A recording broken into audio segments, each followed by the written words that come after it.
I'm just going to run through a demo of Herd Excel's trader calculator with built-in sale price percentiles.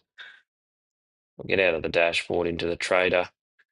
We can adjust the name of the trade if we want. We're going to leave it the same for this scenario.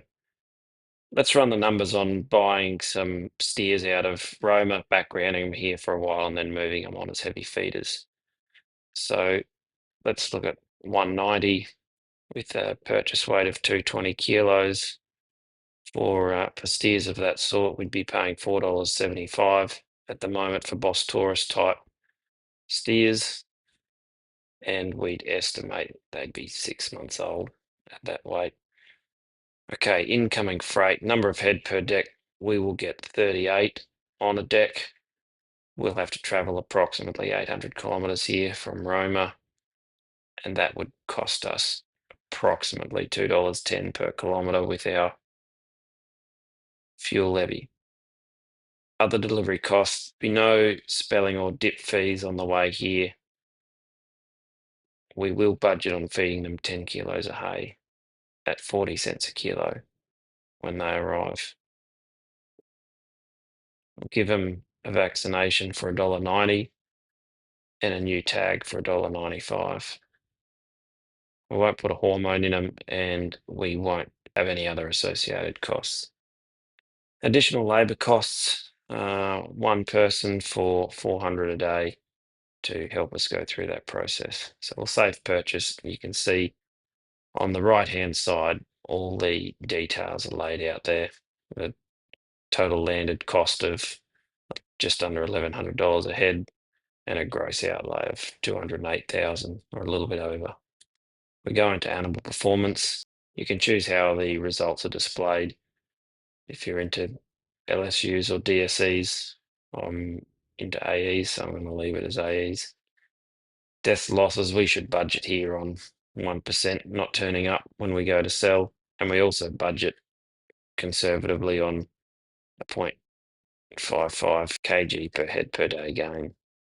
We'll save animal performance. We can see over here, we're going to budget on 2 not turning up, and they'll be putting on an estimated 105 nearly kilos a day for the entire mob. We go into holding expenses.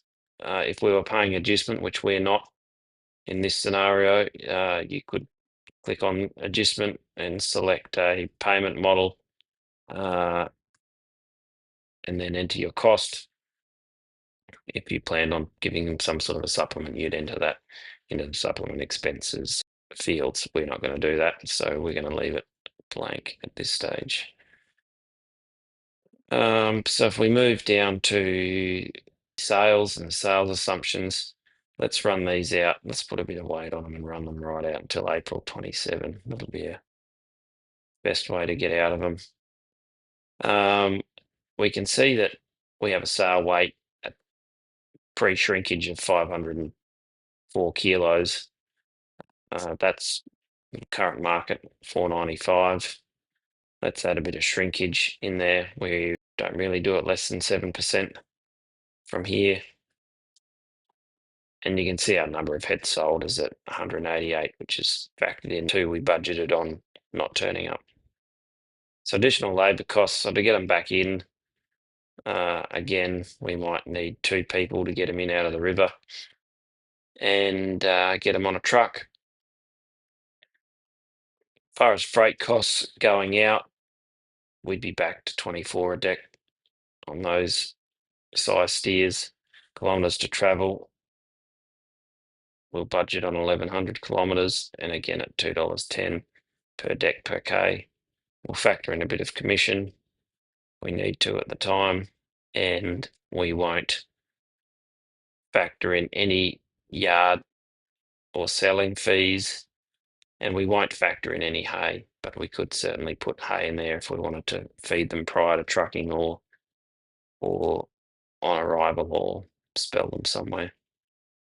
We'll leave that empty for this scenario though. We'll save sale, scroll down, and again you can see on the right hand side all the numbers, the net price received, total proceeds, etc. So we click on show results. So if we focus on the yellow area for a moment, we can see a gross margin per head purchased of a little over $1,000. A gross margin across the whole mob of 196,000.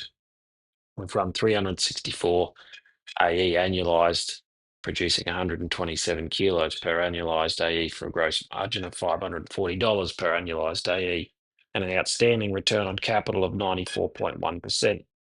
The catch is to get that outstanding return on capital, we've budgeted on selling steers above the 80th percentile, which means that 80% of the time the market's been lower than our budgeted sale price. We don't know, or I certainly don't know, what the market's going to be like in 18 months from now. So if I go back into the sales assumptions and I can change the sale price received to a more conservative, say $3.50 a kilo, come back down, hit save sale, and go to show results, we can see that $3.50 is in the 50th, just under the 60th percentile, meaning that fairly well the market's been either side of that. So we've got an even chance of getting somewhere near that money when we sell in 18 months' time. We can also see that our return on capital's dropped significantly, but is still fairly tidy at 34.5%. The blue line is the range of results across the different percentile bands. If we happen to strike a market below the 20th percentile, we'd break even or lose money. And you can see what the results would be going to the right from there, with the blue dot always being our budgeted sale price. That's what the trader and the built-in sale price percentiles was designed for. I'm sure you'll get a lot of use out of it. Good luck with your trades.